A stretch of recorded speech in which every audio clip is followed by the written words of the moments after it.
اپلیکیشن میلی یه راهکار امن و هوشمندانه برای خرید، فروش و انتقال طلاست.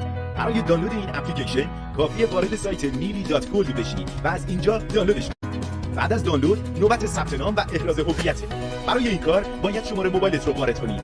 بعد از ثبت شماره برای دریافت طلای هدیه از اپلیکیشن میلی باید این کد دعوت ویژه رو در بخش کد دعوت قرار بدی و بعد تایید و ادامه رو میزنید. و بعد از ثبت کردن کد فعالسازی یه رمز مرور برای خودت انتخاب کنید. حالا نوبت ثبت اطلاعات شخصیه.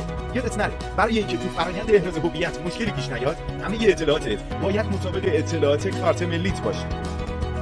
برای فروش طلا وارد بخش فروش شو و مبلغ یا مقداری که می‌خوای بفروشی رو وارد کن. روی تایید و ادامه بزن و اطلاعات مربوط به فروش رو تایید کن. تموم شد. اگر خواستی مقدار طلای فروخته شده رو به صورت ریالی برداشت کنی، وارد بخش کیف پول شو و روی گزینه برداشت بزن و مقدار مورد نظرت رو وارد کن. بعدش شماره شبای حسابت رو ثبت کن و دکمه تایید برداشت رو بزن.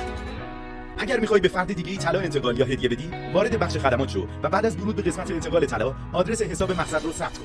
در مرحله بعد، مقدار طلایی که می‌خوای انتقال بدی رو وارد کن و روی دکمه انتقال بزن. برای دریافت فیزیکی طلای خریداری شده، از بخش خدمات، گزینه دریافت فیزیکی طلا رو انتخاب کن و مقدار طلای مورد نظرت رو ثبت کن.